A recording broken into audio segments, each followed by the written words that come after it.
Peace and grace to you, child of God. There are no coincidences in the kingdom. Nothing about who you met, who you loved, or who broke you was random. Every connection carried purpose. Every season had divine strategy behind it, and every person who crossed your path was sent to awaken something inside you. You may not see it right now. You might be questioning why God allowed you to meet someone who changed everything only to walk away. You might be trying to make sense of the pain, the timing, or the silence.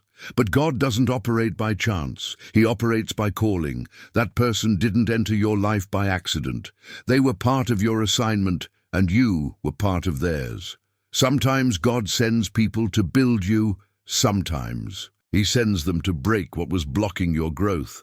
And sometimes He sends them to remind you of who you were always meant to be. The connection that shook you, the love that stretched you, the heartbreak that humbled you.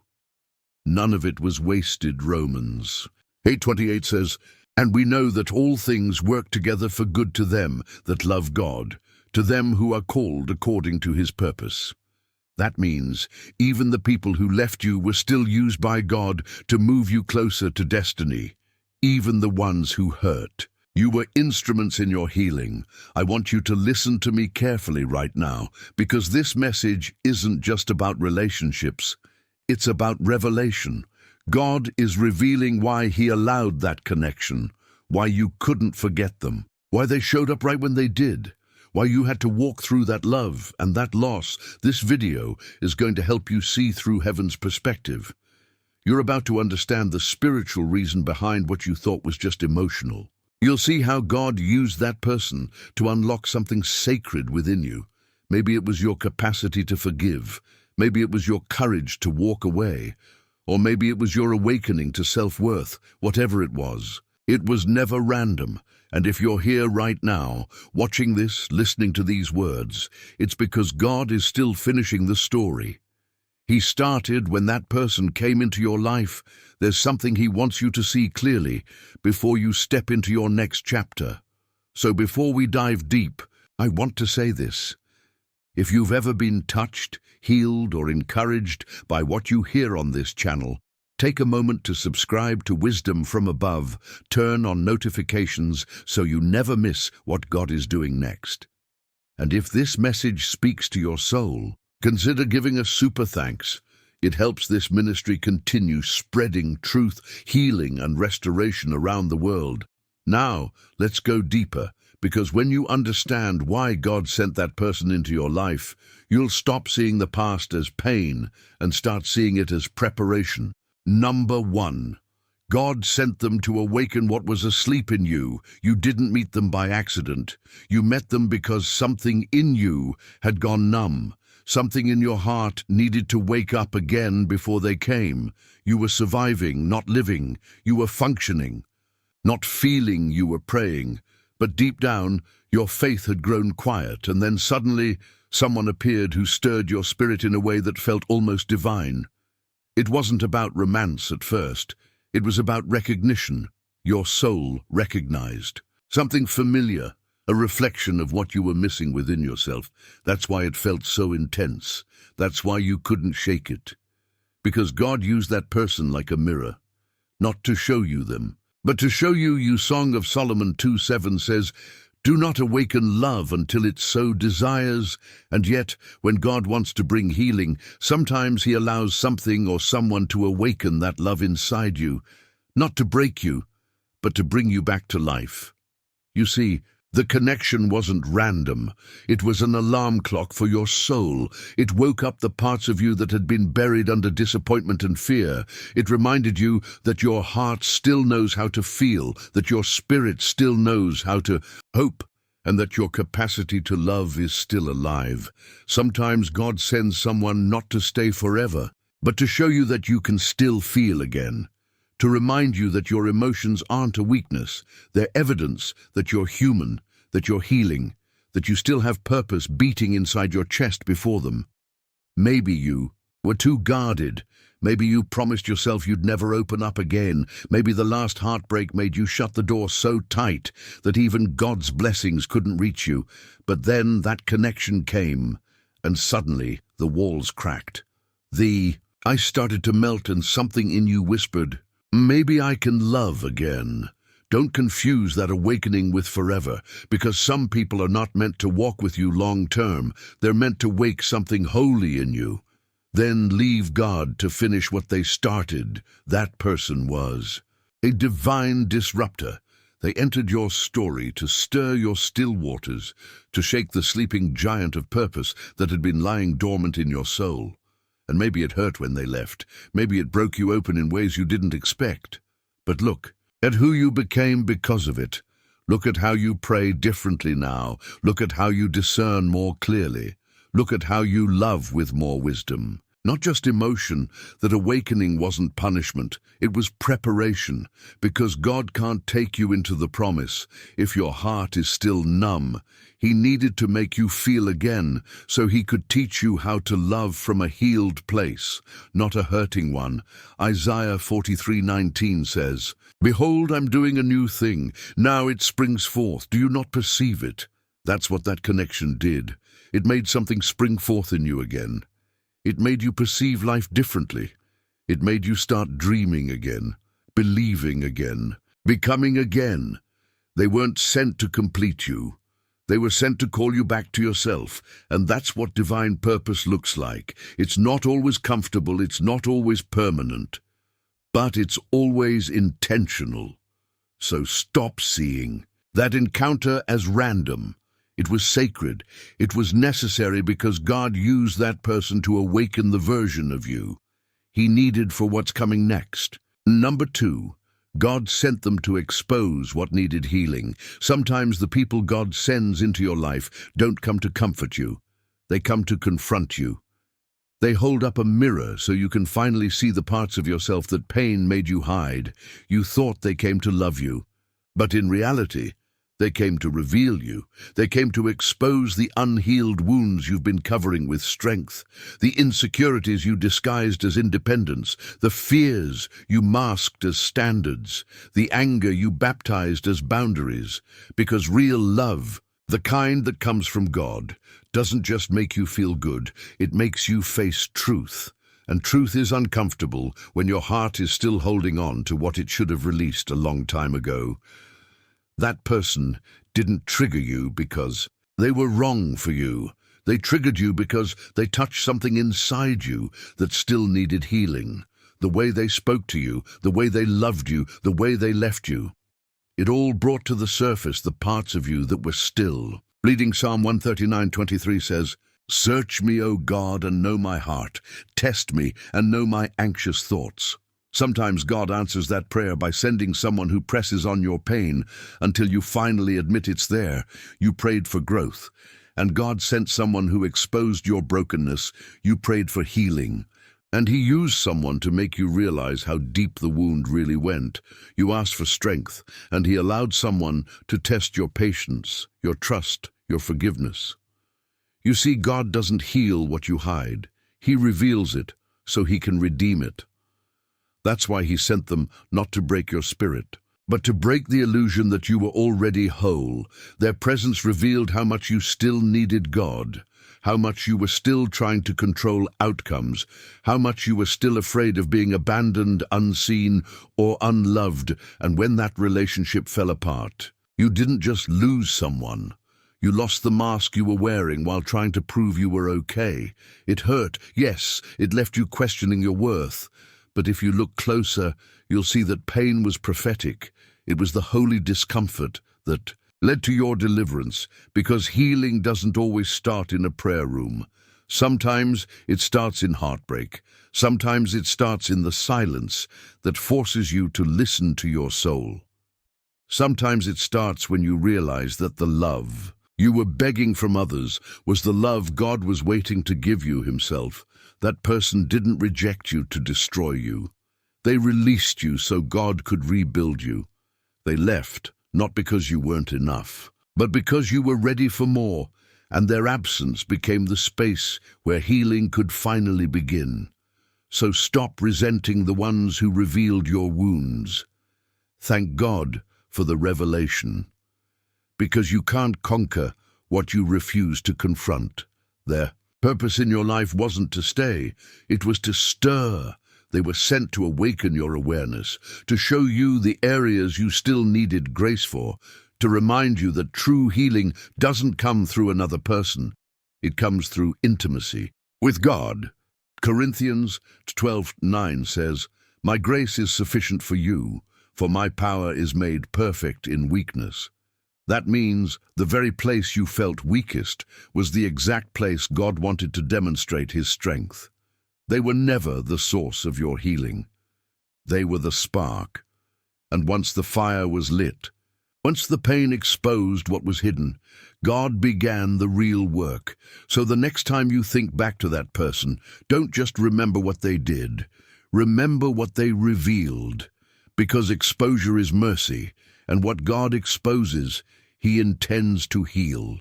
Number 3, God sent them to teach you the difference between attachment and alignment. Some connections are powerful, but not purposeful. They feel deep because they touch your emotions, but that doesn't mean they're aligned with your destiny. And this is where most hearts get tested, because you can be emotionally attached to something God never anointed. You can feel drawn to a person who feels familiar, not because they're your future, but because they echo your past. Sometimes what feels like chemistry is actually history trying to repeat itself, and God allows it to expose what you still haven't healed from. You met them and thought, this must be it. The connection was strong, the timing felt divine, the energy was magnetic, but God knew this wasn't about settling down, it was about waking up, because there's a difference between a soul tie and a divine tie. One drains you, the other develops you. One keeps you stuck in cycles, the other calls you into purpose. One feeds your ego, the other feeds your spirit. That's why Proverbs 14:12 says, "There is a way that seems right to a man, but its end is the way to death." In other words, what feels right isn't always from God, and sometimes God will allow your attachment to be tested until you can discern what's truly aligned. That person came into your life not to complete your story, but to clarify it. They made you realize what kind of love drains you versus what kind of love grows you. They showed you the difference between being needed and being valued, between being wanted for what you give and being loved for who you are. Attachment is built on fear. Alignment is built on faith. Attachment says, "I can't live without them." Alignment says, "If they're meant for me, they'll still be here after I've grown." You may have felt like you were losing something when they pulled away, but what you really lost was your illusion of control, because God can't align what you're still clinging to out of fear. You were attached to the idea of them, not the reality of the assignment. You wanted connection, but God wanted correction. He had to separate what was emotional from what was eternal. So He allowed that distance. He let the silence linger. He let them move on, not because He didn't care about your heart, but because He cared about your purpose. God knew if you stayed attached to what was temporary, you'd miss what was timeless. If you stayed fixated on who left, you'd forget who's leading you. Isaiah 55:8-9 reminds us, "My thoughts are not your thoughts, neither are your ways my ways." That means when God removes someone, He's not rejecting your desire, He's redirecting your destiny. Attachment says, "I need this to feel secure." Alignment says, "Even if I lose this, I'm still secure in God." And the moment you make that shift, everything changes. The pain starts to lose its power. The confusion starts to make sense. You begin to see that every ending was really an edit in your story, because God is the author, and He knows which characters belong in which chapters. You may still feel them. You may still love them, but when love is real, it doesn't have to be forced. When it's from God, it flows. It doesn't fight. So don't confuse emotional intensity with spiritual intimacy.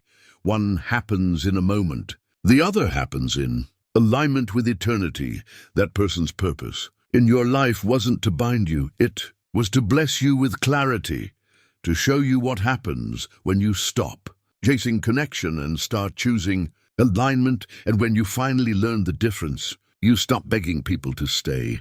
You stop trying to prove your worth. You start resting in what God allows. And you realize what's truly meant for you will never require you to lose yourself to keep it. Number 4, God sent them to stretch your capacity to love. You prayed to be used by God. You prayed to love like Jesus. You asked to walk in purpose, and God said, "All right, but love will be the test."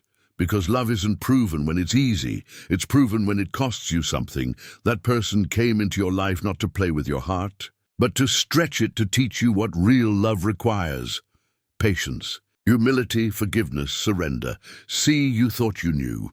Love, you thought love was butterflies and deep conversations, but then God sent someone who didn't always know how to love you the way you loved them. And that's when the real lesson began, because love isn't always mutual. Sometimes it's ministry. Sometimes God allows you to pour into someone who can't pour back, not because he wants to break you, but because he's building endurance in your heart. Corinthians 13:4 says, "Love is patient, love is kind, it does not envy, it does not boast. It is not proud." That's not a verse for weddings. That's a verse for warriors, because it takes spiritual strength to love. When you're misunderstood, to show grace. When you could be guarded, to forgive. When pride says walk away, that person was a divine tool for transformation. God used them to teach you what love looks like when it's stripped of convenience. When it's not about what you get, but about who you become. Through it, you learn that love isn't weak. It's warfare. It takes courage to keep your heart soft in a world that teaches you to protect it. It takes maturity to bless someone who disappointed you. It takes divine strength to pray for someone who hurt you. You learn to love differently, not from desperation, but from discernment, not to be chosen, but because you already are, and that's what God wanted to awaken in you. Divine love, not conditional love, the kind that doesn't depend on how they treat you, but on who God called you to be. Because when God calls you higher, he expands your heart first. He stretches your capacity to love so you can carry what's coming next. And stretching doesn't feel good. It feels like heartbreak. It feels like confusion. It feels like giving without getting. But what it's really doing is enlarging your spirit. Isaiah 54:2 says, "Enlarge the place of your tent. Stretch your tent curtains wide. Do not hold back." That's what God was doing through that relationship, enlarging you, making room inside you for the kind of love that mirrors heaven. You see, the lesson wasn't about them learning how to love you. It was about you learning how to love through God, to let him guide your emotions instead of your expectations, to let him teach you to love with boundaries, but without bitterness. You learned that love without wisdom leads to burnout, but love with God leads to breakthrough. So, even if that person didn't stay, even if they couldn't match your effort or mirror your energy, they still fulfilled a holy purpose. They stretched you, they expanded your heart's language, they showed you what unconditional love really means. Now you love differently, you love slower, you love wiser, you love with clarity instead of craving. Because God took your pain and turned it into compassion. He took your heartbreak and turned it into healing for others. And one day, you'll look back and realize that person wasn't your punishment. They were your practice. God used them to train your heart for the love that's truly aligned with his plan. So no, it wasn't random. It was refinement. He stretched your heart not to break it, but to make sure it could hold what's holy. Number 5, God sent them to strengthen your discernment.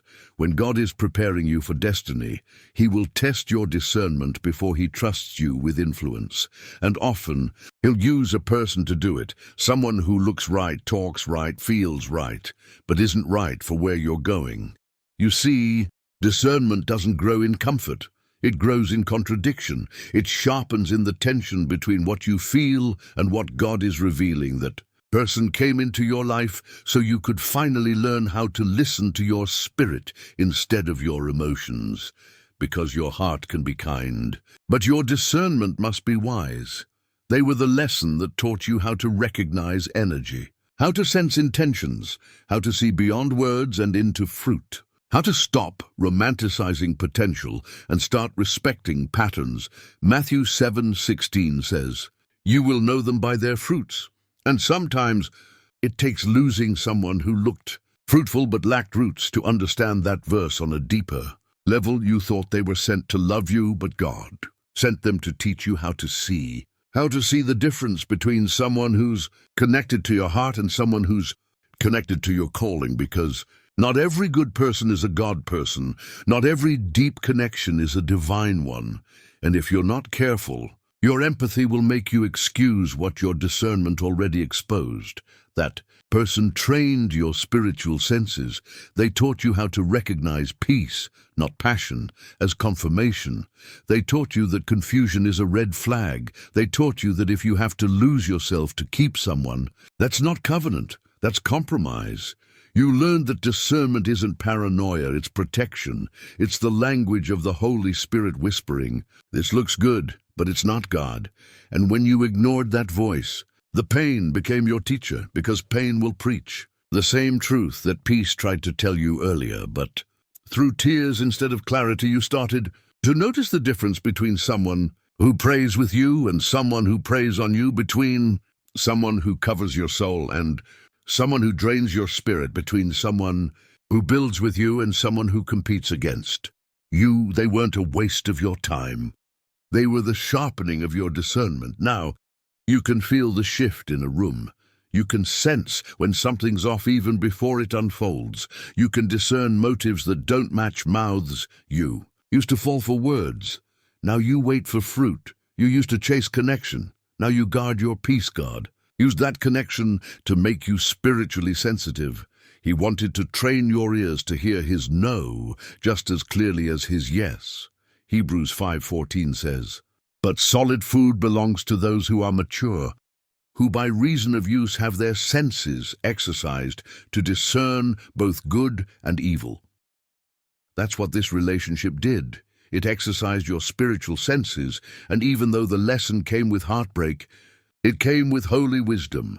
You learned that discernment isn't about judging others, it's about protecting your assignment now. You can spot manipulation from miles away. You can recognize when someone's interest is an investment. You can tell the difference between chemistry and calling, between attention and anointing, and that's how you know you've grown.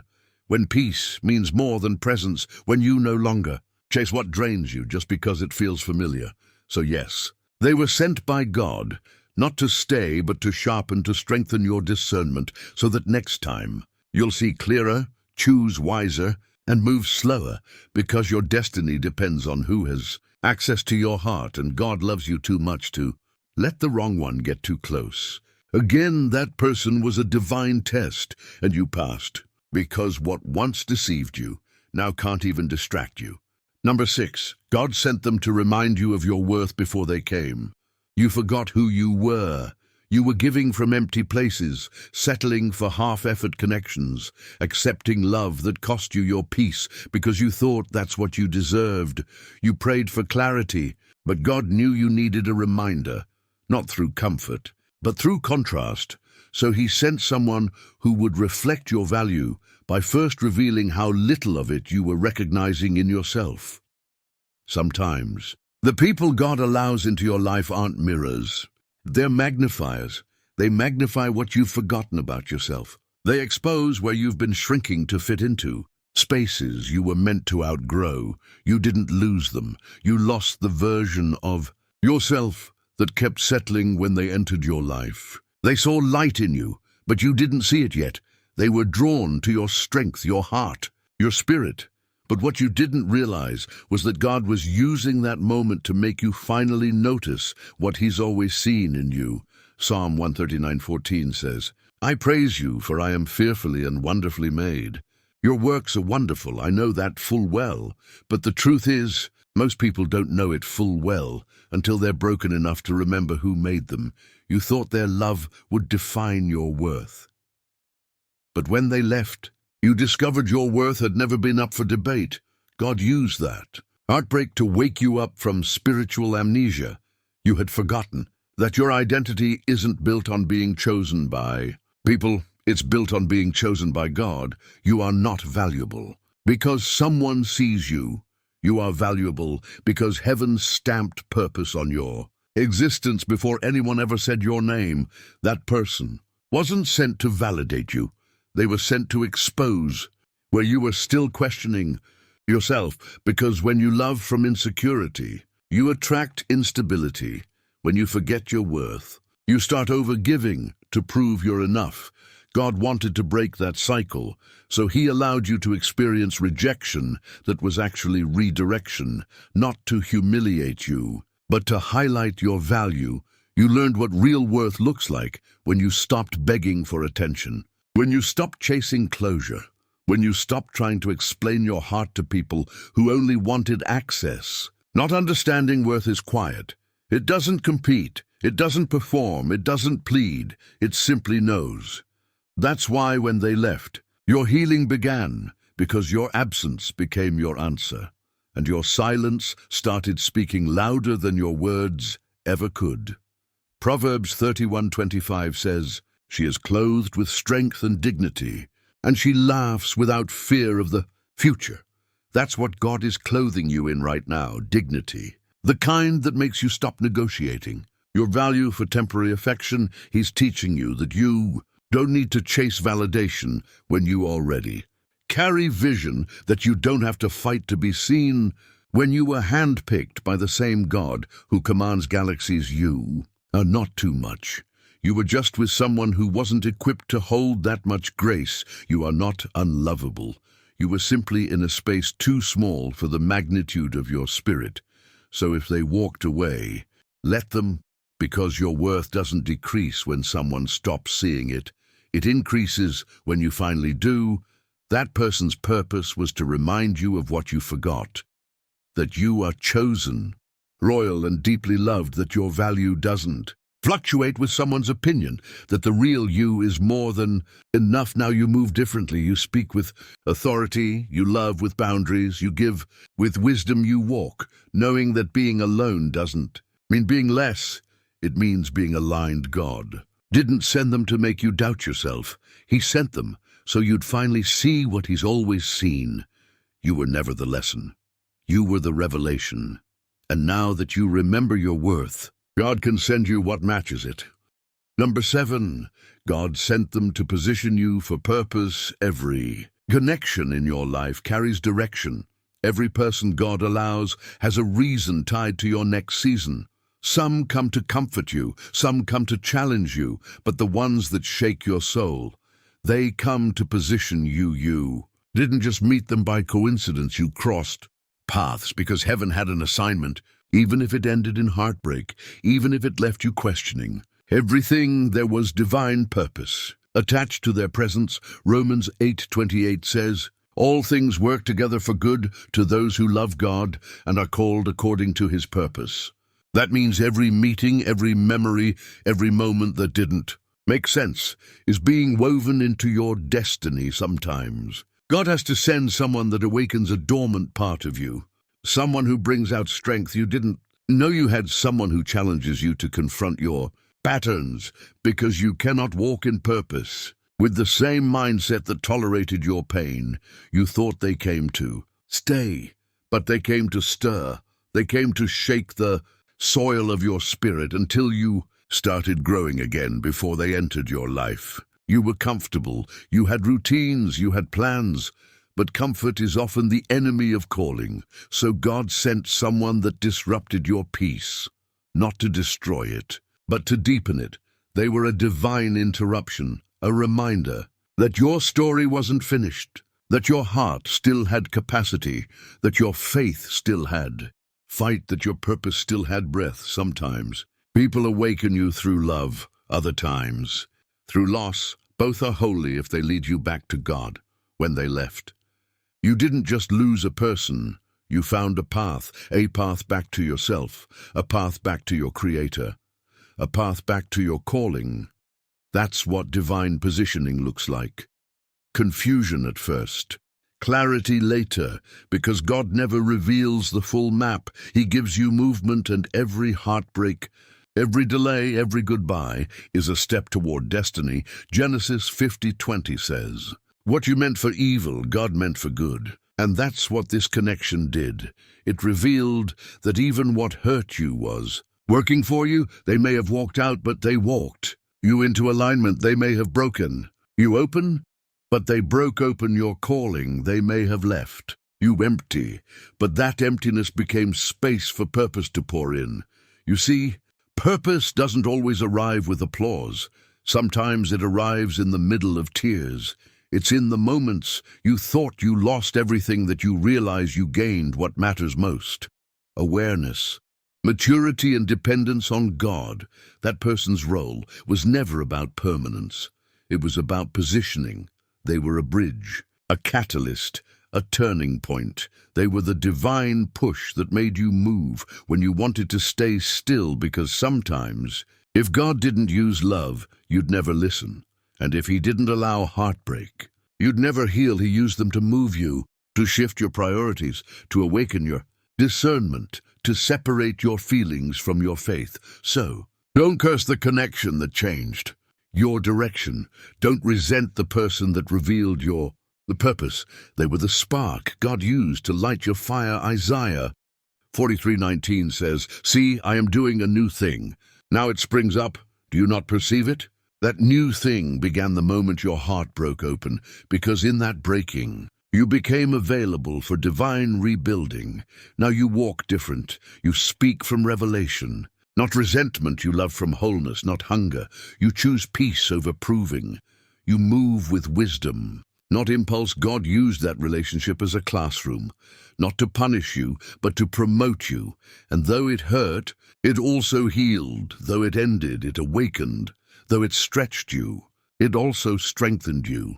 They didn't just walk into your life, they walked you into purpose. And when you finally realize that peace floods the places where pain once lived, because you understand now, it was never random, it was always preparation, it was always divine. Positioning, that person was the spark, but you are the flame that God is now fanning into purpose. Everything that has happened to you, every connection, every heartbreak, every silent season has never been random. It's all been divine strategy. It's all been God positioning you, preparing you and purifying you for what's next. You see, when you look back now, you'll realize that every single person God sent had a purpose. Some came to teach you how to love. Some came to teach you how to let go. Some came to awaken your worth, and others came to pull you closer to God. None of it was wasted, not the tears, not the confusion, not the waiting. Because even in your lowest moment, heaven was still writing your story. God knew you needed those experiences to become the version of you that's ready for destiny. You had to feel love to understand intimacy. You had to feel pain to learn discernment. You had to walk through silence, so you could finally hear his voice. The relationships that left you questioning your value were never meant to destroy you. They were meant to define you. They exposed the parts of you that needed healing. They stripped away false attachments and forced you to anchor your identity in God alone. Now you understand, what you thought was rejection was actually redirection. What you thought was loss was actually alignment. And what you thought was over was really just the beginning. Ephesians 3:20 says, "Now to him who is able to do exceedingly abundantly above all that we ask or think, according to the power that works in us." That's what's happening right now. God is revealing what's next. He's not done. He's not finished. He's setting the stage for a chapter that will make sense of everything that didn't. So if you're watching this right now, hear this. God did not forget you. You are not behind. You are not overlooked. You are right where he needs you to be, because purpose is being birthed out of your pain, and peace is being birthed out of your patience. The same God who allowed that person to enter your life is the same God who's preparing your next connection. One that won't break you, but bless you. One that won't confuse you, but confirm you. One that won't drain you, but align with you. So take a deep breath and let peace settle over you, because you didn't lose anything God intended. to keep in your life. You just graduated to a level where only the right ones can follow. This season is sacred. This is where you stop chasing closure and start walking in clarity. This is where you stop questioning why it happened and start thanking God that it did, because it all led you here, wiser, stronger, more grounded in who you are and who He is. And if this word spoke to your spirit, if it gave you peace, understanding, or hope, I want you to take a second right now, subscribe to Wisdom from Above, because this space isn't just about words. It's about healing, revelation, and real transformation. Share this message with someone who needs to be reminded that their story isn't over. Drop a comment below. Let me know what part of this word hit your heart the most. And if this message blessed you, consider sending a super thanks to help us keep spreading truth, love, and light across the world. You are seen, you are chosen, and your story is still being written by the author who never wastes a single chapter. This is your confirmation. It was never random. It was always God. Amen.